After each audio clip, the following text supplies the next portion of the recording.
Hello everyone, I'm Babla Jonathan. You welcome to this edition of the 6 p.m. primetime newscast on Equinox Television Live from our headquarters in Cameroon's economic capital. Dwelling our top stories, Mancho BBC declared guilty of terrorism, secession and revolution, but concerning other charges, he has been declared acquitted. The case was adjourned to the 8th of May 2018. That was yesterday at the Yaoundé military court. Also in this newscast, we shall take you to Bello to show you the devastating impact of the Anglophone crisis. Stay with us.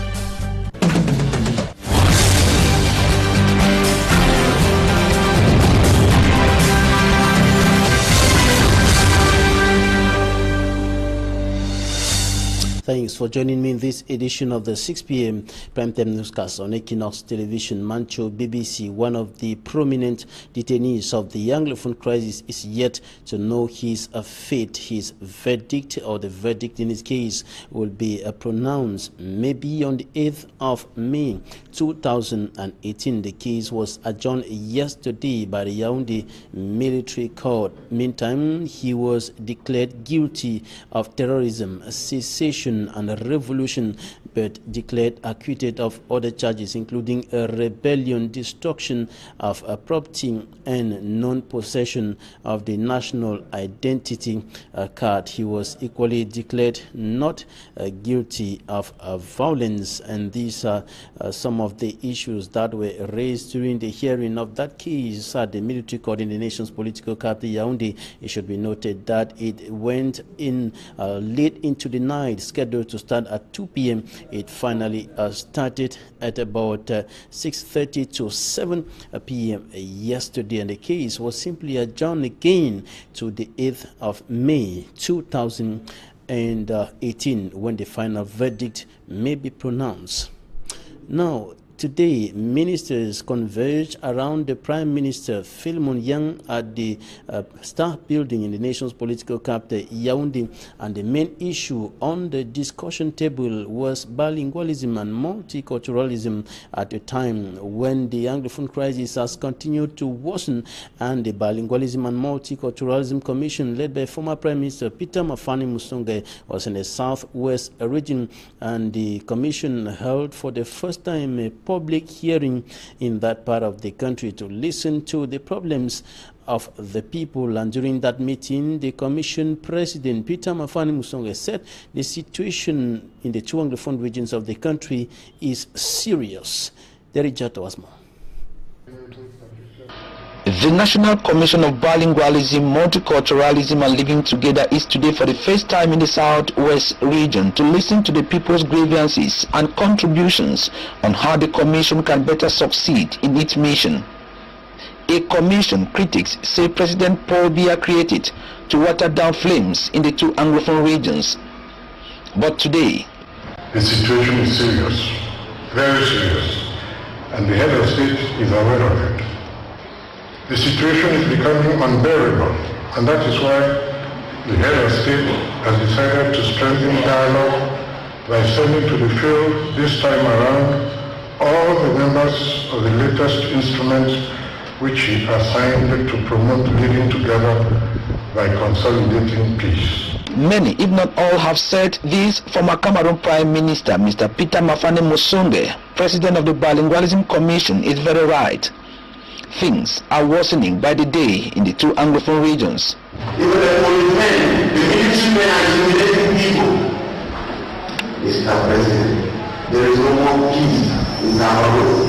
There is no more freedom in Cameroon. We don't motivate, we don't carry on our activities. But differ with the Commission on many fronts. The strides presented by the Commission as a way forward of the Anglophone crisis, they say, are mere window dressing. The government has to really be serious. They might be underestimating what is happening, but like someone who is on the ground, the situation is very serious. The situation is extremely tense, you know. So to me, there is no dialogue. No dialogue is taking place, and it cannot just be dialogue of those in power. Today, the Commission has come out with one hope. I therefore call on you to seize this opportunity to freely speak of the problems you encounter on a day-to-day basis as concerns the practice of bilingualism, multiculturalism, and living together without any fear of being arrested by anyone whatsoever, given that the Commission is, according to the vision of its creator, at the service of all Cameroonians and not of some Cameroonians or a certain party. Critics say this was not the case in the past. Before now, any person with a contrary opinion was considered an enemy to the state and treated as such.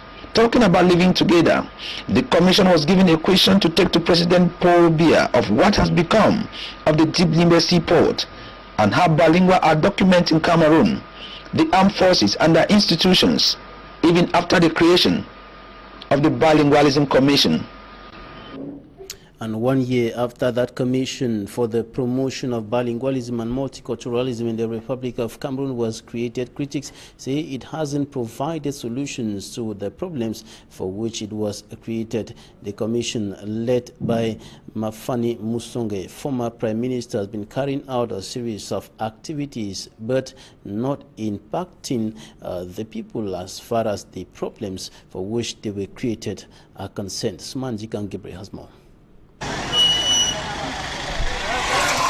In the midst of the decaying unstable socio-political tension in the two English-speaking regions of Cameroon, which has led to the death of many civilians as well as security officials, the destruction of properties and fleeing away from homes by several inhabitants of villages in the northwest and southwest regions of Cameroon, was born the National Commission on the Promotion of Bilingualism and Multiculturalism, and at its helm, Peter Mafane Musonge.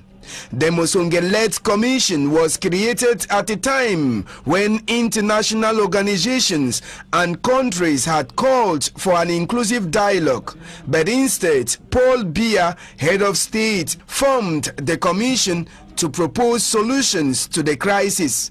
One of the major duties of the Commission was to promote bilingualism and multiculturalism in Cameroon with a view to maintaining peace, consolidating the country's national unity, and also to monitor the implementation of the constitutional provisions establishing English and French as the two official languages of equal status, and especially ensuring their use in all government services, semi-public bodies, as well as any state-subsidized body.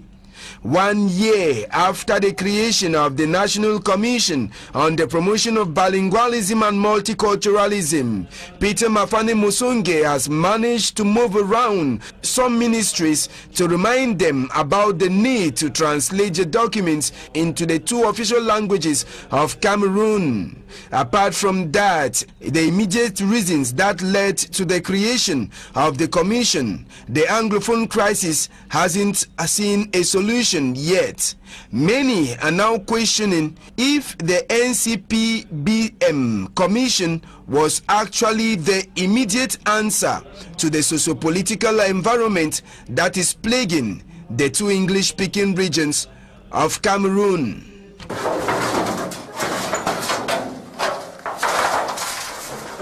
It should be noted that failure by the Biya regime to respect some laid down laws of the land concerning bilingualism and multiculturalism, and notably with regards to the Anglophone part of the country, the northwest and the southwest regions, is one of the numerous causes of the escalation of violence in the two Anglophone regions of the country, and the situation has continued worsening.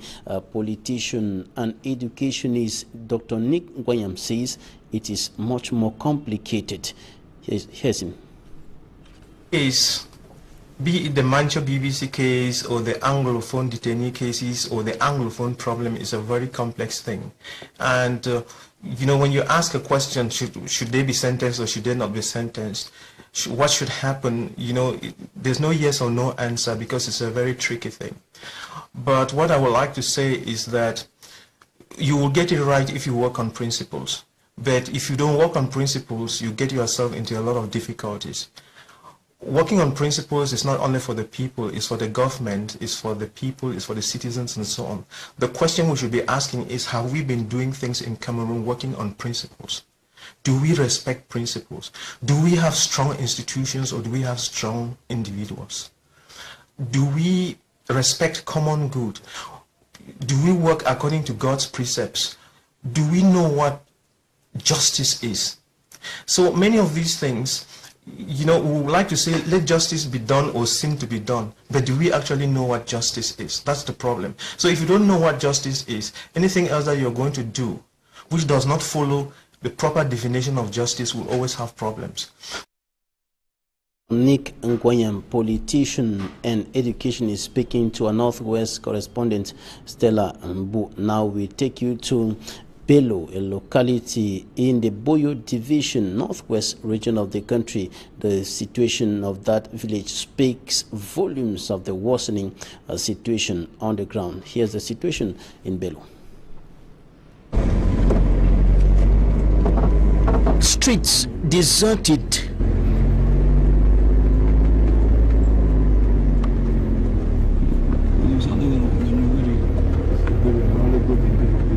Houses closed.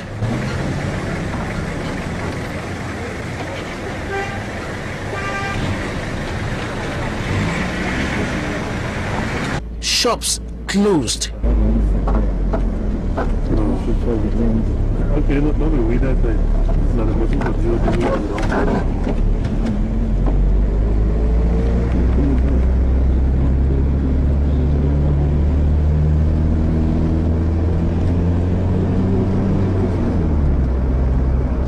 Few traders and goods begging for buyers in markets.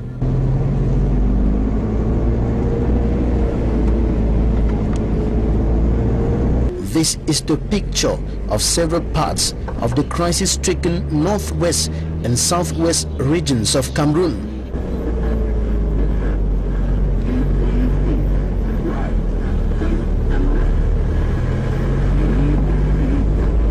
Bello subdivision in Boyo Division, northwest region of Cameroon, is one of those areas suffering the terror, devastating, bloody and deadly impacts of the Anglophone crisis.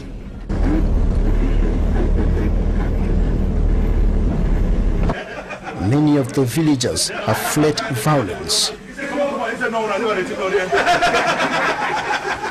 Gun battles between armed civilians on one hand and security and defense forces on the other hand forced them out of their houses to other areas less affected by the socio-political and security crisis.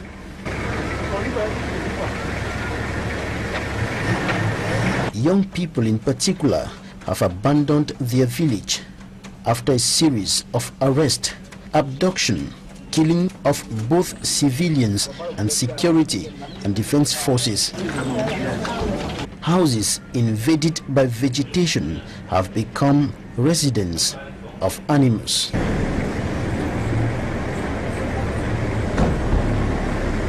Business activities have been grounded. The transport sector is one of the most affected.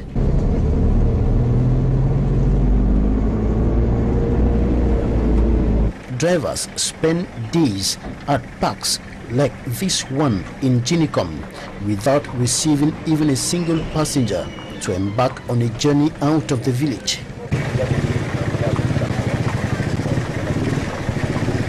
Schools are functioning at half-mast, so to speak.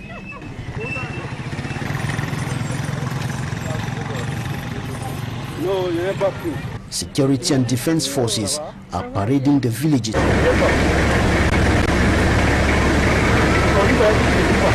Some are stationed at strategic areas.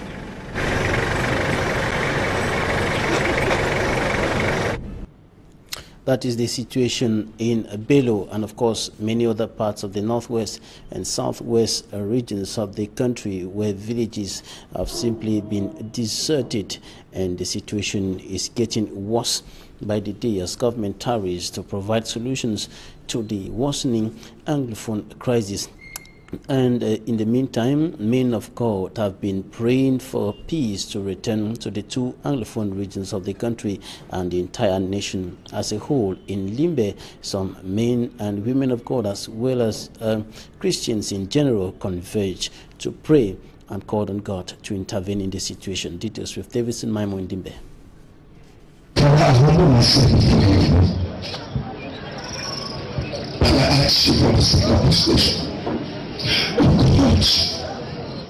Drawn from all the denominations operating in Tiko subdivision, these men and women of God are lying and others kneeling down in tears, crying to God for mercy and peace.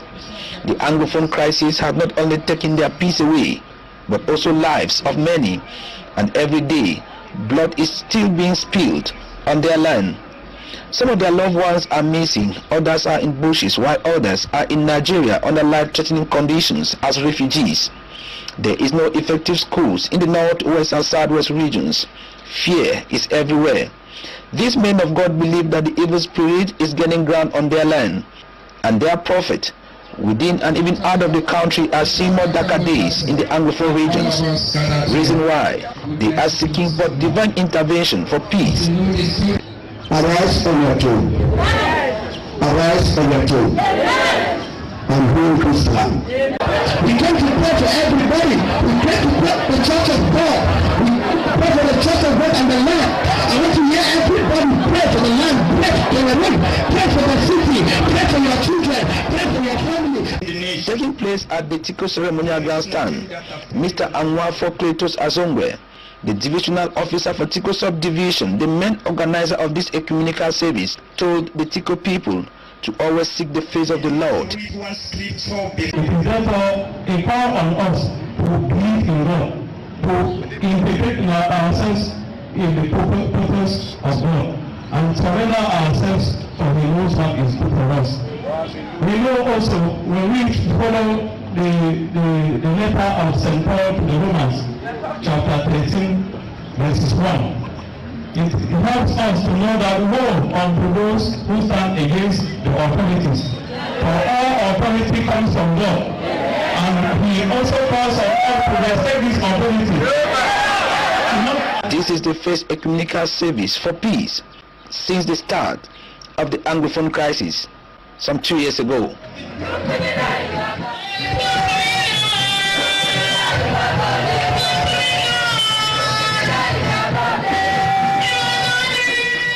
That was rather Derek Jato Aboye-based corresponding reporting there on the situation as men and women of God converge in Tiko to pray for God's intervention as the crisis in the two Anglophone regions of the country continues deepening. Now we go out of the country. Huge protests by trade unions in South Africa has been rocking several parts of that country. Many of the trade unionists in their thousands took to the streets in different cities over a number of issues they want the government of the country to address as a matter of urgency. A special envoy to South Africa, Mimi Mefo, has the details.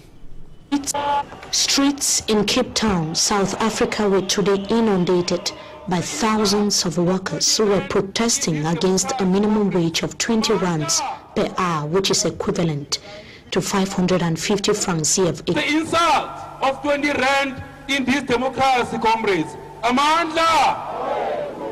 We want to unroll the ongoing mass action up to the last day of this year in resistance with the 20 rand, 18 rand, 15 rand, and 11 rand. The protest organized by the South African Federation of Trade Unions, SAFTU, was embraced by other major cities across the country.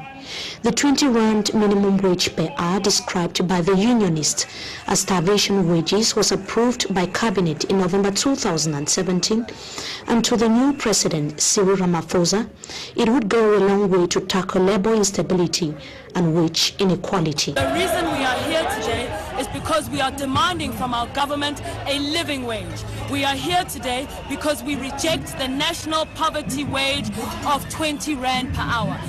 This government is in power today because of the suffering of the working class. We are the ones who sacrificed ultimately in order for them to make it into power.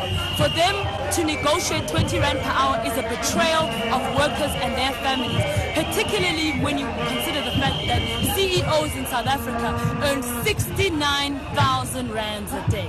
We've rejected the 20 rand per hour as suggested by the ANC government led by President Cyril Ramaphosa.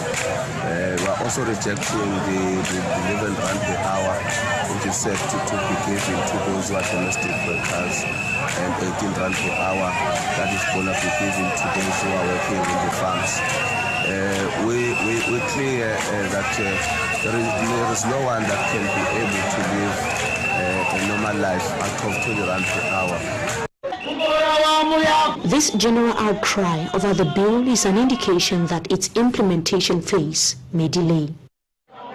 The trade unionists, who are also demanding for better working conditions, marched to the City of Cape Town's offices, where a memorandum was handed to the city officials. And I would like to confirm that the memorandum of demands will be responded to as stipulated in the memorandum. SAFTU, the South African Federation Trade Union, represents 30 unions with close to 800,000 members, making it the second largest union federation in the country.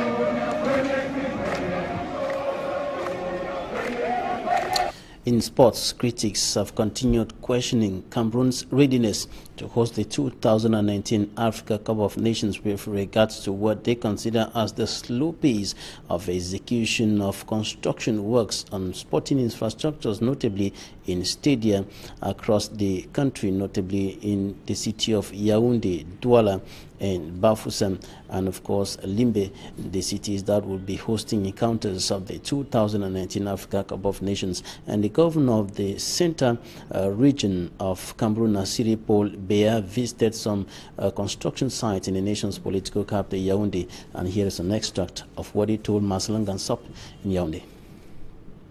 We have realized that the work has evolved since our last visit to the site. And we have given a number of instructions which have to be followed for the work to meet up with the delay which we gave to the CAF team.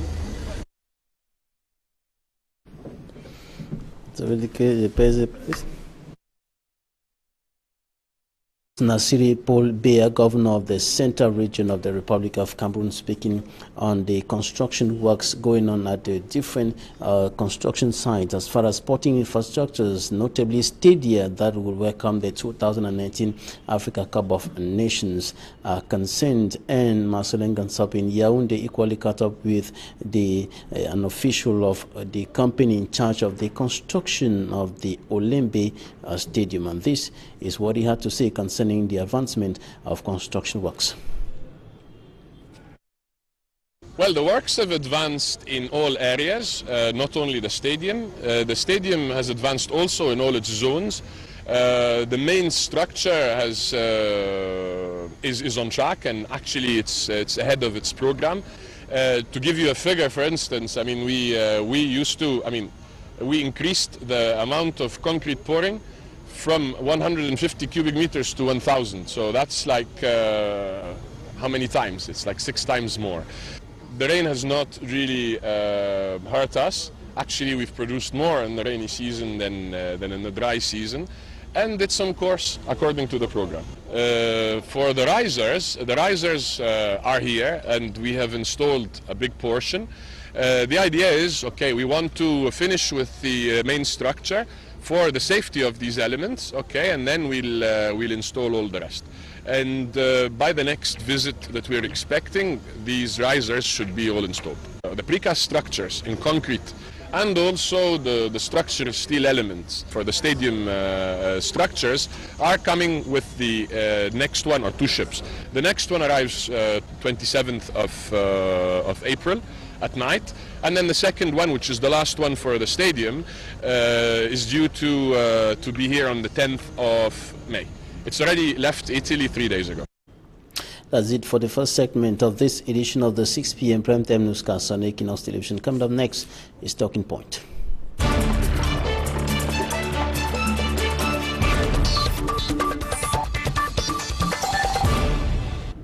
Thanks for joining us in Talking Points. We are receiving a legal mind, Barrister Tamfu Richard, lawyer and member of the Cameroon Bar Association. And with him, we're going to be discussing the decisions of the Yaoundé Military Court concerning the case of Mancho, BBC, and other detainees of the Anglophone crisis. Barrister, you're welcome. Thank you, Mr. Babila.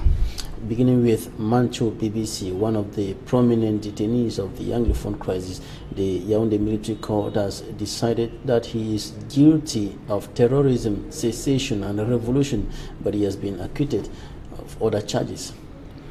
Yes, we all know that he was being prosecuted on a series of charges. So the court has surely found that there were some charges that were not sufficiently proved, and for that reason, they had to acquit him on those charges. Now, for the ones that he was found guilty, he found that he has actually committed offense, so they are now waiting on putting a sentence to him. I followed the case, and I got it that he was acquitted for not being the cause, or there were no evidence against a civil war. He had an ID card. Those are charges, some of the charges that were being acquitted. But on the other side, he was also found guilty for charges of terrorism and secessionist. Now, when you look at the charges for which he was acquitted, civil war, killings, destruction of properties, and if we put aside the fact that the non-possession of the national identity card, all the others are connected to terrorism, for which he has been declared guilty, because a terrorist inflicts terror, kills, destroys, and causes civil wars. No, you see, there is a legislation on terrorism. So maybe there were not sufficient evidence adduced by the Commissaire de Gouvernance, the State Council, that could warrant the court to hold him guilty for those offenses. Probably the evidence not being present, the only way they could put the other side was to hold him maybe on the offenses of terrorism. Those are offenses clearly specified under the terrorism law, so they could not have found him guilty if there were not sufficient proofs on that. No, the case had to pull long into the night. The previous day, it pulled into the night, and it was adjourned to the next day, and after that it was scheduled for 2 p.m. It started late into the night. Yeah. What can explain? No, we all know that this is a political trial. And our correspondent sent information to us indicating that the president of the Yaoundé Military Court locked herself in her office, yes, saying that she was preparing for deliberations. Yes, you see, this is a political trial, and Mancho BBC is too known. So I think that's the joker that the government has. So there is a lot of things on the ground that are happening. We all know that the trial is not fair, and the sentence is not forthcoming as the other ones. There were some that were being acquitted and discharged even. Some are acquitted and not discharged. So to him, he's acquitted for some and being held for others. And the court still finds a way to forward the case, whereas at that time I don't see what it causes. It causes the presiding judge to levy his sentence. So you see, the way I look at it is that the government is like trying to see how they can use Mancho BBC in trying to see how they come out of this crisis, because they know that maybe slamming a heavy sentence on him, which will come in the days ahead, may create another turn of this crisis. So they're like trying to see, should we leave it go, or how should we handle it? So we all know what is happening on the ground. And despite calls from the civil society, from human rights defenders like Barrister Bala, who is the president of the Center for Human Rights and Democracy in Africa, who went canvassing for international support in Mauritania, calling for the freedom of these persons so that dialogue can take its course, so that normalcy can return to the 2 Anglophone regions of the country. Penterans and the others are sentenced. 6 others were sentenced a day before yesterday. To me, I don't see, the government is not ready to dialogue, because I don't see why we have the solution at hand and we don't try to implement it. I don't see what is causing, or why is it taking too much time on the government to call the so-called dialogue that we are all of us singing and singing. And at the way the crisis is now, I don't even think that dialogue is still a solution, because when you hear some people that are talking about it, is not. It has moved from dialogue to negotiation. You have arrested my own leaders. On the other side, you have arrested my own subject. The other ones now say, no, we now need to come to the table and negotiate. So it's not more. From the beginning, we could easily call parties to come, let's talk. But now it is as if the thing is now, everybody is now becoming autonomous. That should we come to the table, you bring out your cards as you have, I bring mine, and then let's negotiate. So the government is at the result of all this crisis because the cards were at hand. If the crisis was properly managed, we wouldn't have found ourselves where we are today. We all know how it started, but because of the poor handling of the situation by the government, who in the first place did not even recognize that there was a problem, later on came in that there was a problem. Today, we are just like in a civil war. People don't live where they used to live. People are in refugee camps, and the government is saying nothing. We all know how the Cameroonian people stood up when there was this fight in the north. We had support given to those who were in the refugee camps. The support, financial support, were even going to the military personnel.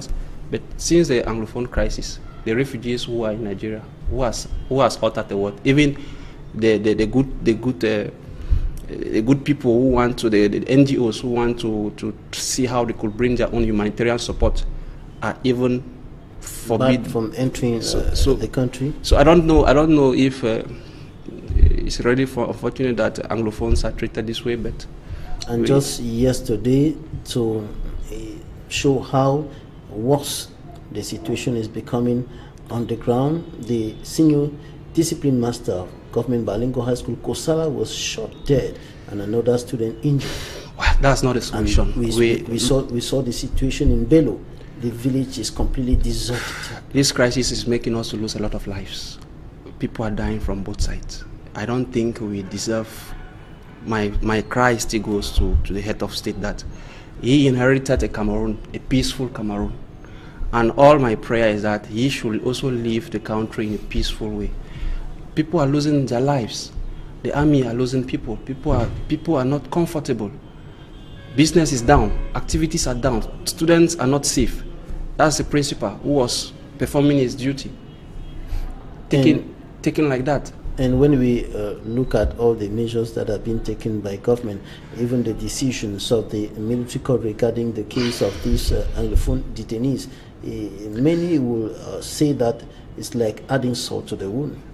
Yes, I joined that say because the president started by releasing some. He said all those who were arrested within that Anglophone crisis should be released. Some were released, some were withheld. Now, those who are still undergoing trial, slamming them again, jail sentences of 10, 12, 13. It won't be an easy thing for their families to accept or their sympathizers to accept. Mancho BBC on the other side is standing trial to even go as far as even the death penalty. Do you think that people who are behind him would like to accept such verdicts? Okay, the sentences are being meted. Has the crisis stopped? No. So I think the solution should be elsewhere. These people should be released. The head of state take his responsibility as the head of state. I want to put an end. Release everybody. Call for the dialogue that we are singing, and let's see whether we can have a way forward. Release everybody. Everybody, because including Sisiku, Ayuk Tabe and his collaborators. If we have been able to negotiate with more terrorists than them, Boko Haram terrorists, we have negotiated, we have given money, we have dialogue with them. So I don't think Ayuk Tabe is a problem. They can bring him, he can be called, the president can invite him, that okay, you are the head behind all this, if the thing is the one. We want to put a stop. What do you want when everybody is outside? Listening from him head of state as well tells us, okay, this is how we think we can handle the issue. But since they were arrested in the Federal Republic of Nigeria and brought back into the country, and the Minister of Communication and Government spokesperson Issa Chuma Bakari said that they are in the hands of the judiciary and that they were going to face the law. Nothing is being said about them. They're not even people are not given access to meet them. Their families and even lawyers went there to meet them. There is something still battering my mind. Among one of the people who were arrested, like Barrister Nalowabi, that is my promotion mate in the Nigerian law school. Ever since this arrest happened, we have not heard about any of them. We are told that they are in good state and within the Cameroon territory. I don't see why there's not that possibility of presenting them to the public is still a problem. You said you have arrested them, handcuff them and present them to the public. So to me, I don't even want to bother my mind so much that these people are alive. So if they are, let them present them, or let the government give access to lawyers to even talk to them. So I don't want to bother my mind so much on whether they are there, because I know I've not seen them. Nobody has heard from them. So why do we still make as if they are existing? Barrister Tamfu Richard, thanks for coming. Thank you, sir. Thanks, ladies and gentlemen, for staying with us in this edition of the 6 p.m. Primetime Newscast on Equinox Television. Goodbye.